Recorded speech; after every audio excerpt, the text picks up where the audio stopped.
అన్న జై భీమ్ జై భీమ్ జై భీమ్ అంటారు. అన్నివ్వండి, ఏం కాదు, జై భీమ్ అన్నివ్వండి, నో ప్రాబ్లం. మీరేమనాలి తెలుసా, జై భీమ్కు పైన కూడా ఉన్నాడు నా రాజు, మై కింగ్ అని చెప్పండి. ఆ భీమును నిలబెట్టింది నీ రాజు.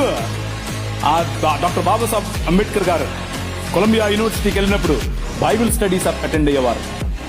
రూతు పుస్తకానికి ఆయన వ్యాఖ్యానం రాశారు. He was a practising Christian.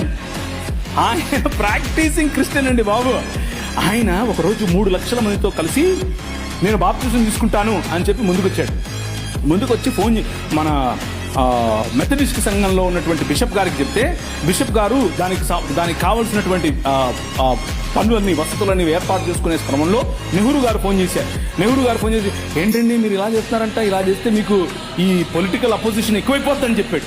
ఎప్పుడైతే మనోళ్ళు మాకొద్దండి, మీరు పొలిటికల్ కన్వర్షన్ అంట మాకొద్దు అని చెప్పి నెహ్రూ గారి ఒత్తిడికి లొంగారు. ఒక పక్క ఇంకొక ఆయనేమో గోషి కట్టుకుని నిరాహార దీక్షకెళ్ళాడు. ఏమని, నువ్వు వెళ్తే ఏ మతానికైనా వెళ్ళు కానీ క్రైస్తవానికి వెళ్ళొద్దని. ఆయన నువ్వు తప్పితే నాకేంటి, నేను యేసు ప్రభువుని అనుసరిస్తా అని చెప్పాడు. ఎవరు? డాక్టర్ బాబాసాహెబ్ భీమ్రావ్ అంబేద్కర్.